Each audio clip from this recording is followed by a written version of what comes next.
प्रधानमंत्री श्री नरेंद्र मोदी जी, नमस्कार। मैं डॉक्टर मिर्वेसा, आप ही के देश की एक आम नागरिक, आम समस्याओं वाली, आम कमाई वाली, आम खर्चों वाली आम नागरिक। क्षमा कीजिएगा, मगर मुझे लगता है कि आपके आसपास लोग सही नहीं हैं। वो शायद आपको बता नहीं रहे हैं कि देश में क्या हो रहा है। वरना ऐसा कैसे हो सकता है कि तीसरी बार चुने गए एक प्रधानमंत्री होने के बावजूद आप देश की जनता को तसल्ली देने के लिए संकट के समय एक बार भी सामने नहीं आए। आप इंटरनेट पे बहुत एक्टिव हैं, इंस्टाग्राम पे आपके 100 मिलियन फॉलोअर्स पार हैं और मन की बात करने में तो आप कभी पीछे नहीं हटे। फिर देश में गैस का संकट है या नहीं है, आप एक बार आके सबको बताकर पैनिक होने से बचा क्यों नहीं ले रहे? क्योंकि ईंधन के संकट का तो पता नहीं, पर भरोसे का संकट जरूर है भारत में। जनता किस पर भरोसा करे? श्री जयशंकर बयान देते हैं कि ईरान ने भारत के टैंकरों के लिए स्ट्रेट ऑफ हॉर्मुज खोला। चंद मिनटों बाद ईरान का बयान आता है कि स्ट्रेट ऑफ हॉर्मुज किसी के लिए नहीं खुलेगा।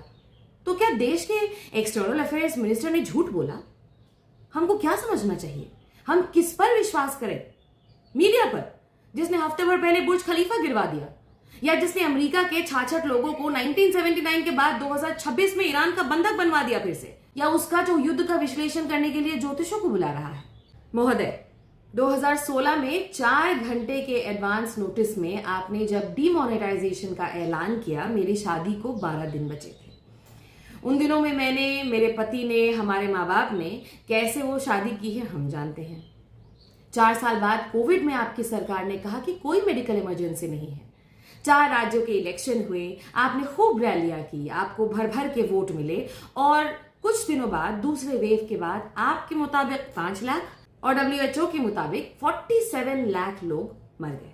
जो बच गए उनमें मेरी एक दोस्त भी है, जिसने एक ही हफ्ते में अपनी माँ, पापा, भाई और भाभी सबको खोया, जिनमें से उसके पापा को तो आखिरी बार वो देख भी नहीं पाए।